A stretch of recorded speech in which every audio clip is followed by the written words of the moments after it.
Good morning, Living Hope Church. I sure do miss seeing all of you in person, but I want you to know that I'm praying for you daily. What a season we are in. No one could have ever predicted that we would be here, and here we are. I call this a defining moment. Defining moments are always times of great pain or overwhelming joy. They're usually times when we mourn or rejoice, times of death, birth, grave illnesses, and often seasons of waiting on the Lord for answers to prayer. But one thing these times have in common for the Christian is that they are times of deep prayer and leaning into God for wisdom and understanding. The song that keeps coming to my mind this week is "Great is Thy Faithfulness." It's actually a quote from the Old Testament book of Lamentations. I think that's the season we're in, a season of mourning, not being able to go about our lives and do all the things in the community that we normally enjoy. We are in a season of waiting, and waiting causes us to mourn and eventually to die to self and then to seek God. But in the middle of this book of mourning, we find a precious nugget of truth and encouragement in Lamentations 3:23. It was encouragement to Jeremiah, and it is encouragement to us too. In Lamentations 3:22 through 24, we read, "Because of the Lord's great love, we are not consumed. For his compassions never fail. They are new every morning. Great is thy faithfulness. I say to myself, the Lord is my portion. Therefore, I will wait for him." I want to encourage you in this season of your life as we wait to see how this virus proceeds, as we wait to go back to work and school and Starbucks, that great is God's faithfulness.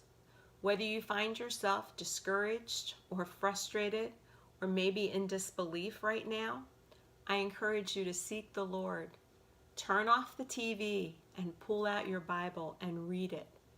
It's easy to get lost in the endless news cycle, but it's dangerous to your health and your faith. But if you want to be encouraged, lean into prayer and ask God, what are you trying to teach me? And then listen to what he says. I love the book of Joshua. The Lord tells Joshua, be strong and courageous. Do not be afraid. Do not be discouraged. For the Lord your God is with you wherever you go. God was training Joshua. He was telling him, scary times are coming, but I promise that I am good and I am faithful. And if you completely trust and depend on me, you will be victorious. There will be unknown enemies that you will face, but I am with you, and I will fight for you. That's the same message God has for us.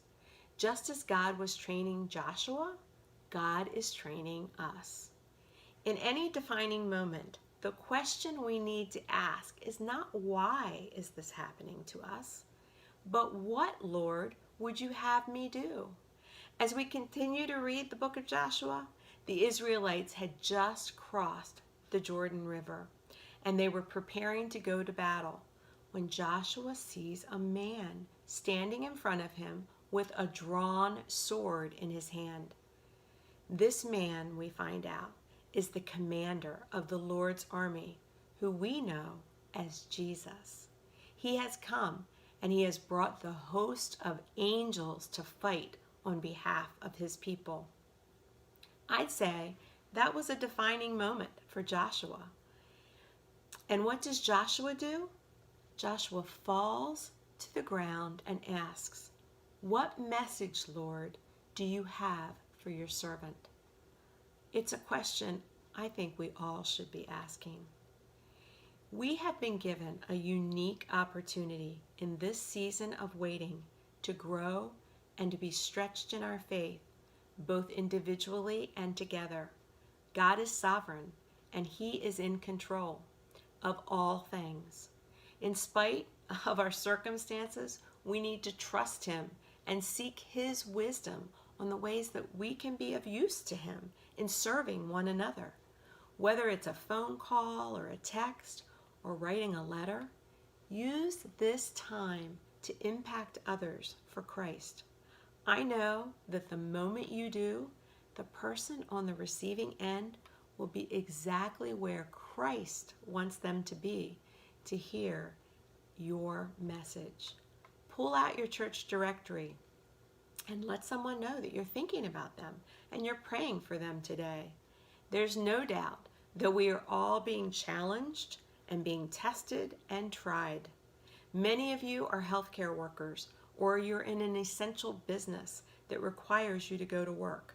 We thank you for your service and for being on the front lines helping all of us. Many of you are working from home. Your kids are having school from home. Yes, it is challenging, but God is at work and He is faithful. He uses all things to draw us close to Him, even this virus. I believe God is asking His people to rise up in prayer, to seek His face, to honor Him, and to love one another. No matter how you process what is happening in the world today or perceive its impact on your life, it is a defining moment for all of us. So I want to ask you, in the midst of coronavirus and in the face of Easter and celebrating all that Jesus has done, what is the message that the Lord has for you? Ask Him. He will answer. He is faithful. I love you guys. I pray that you have a great Easter. Be blessed.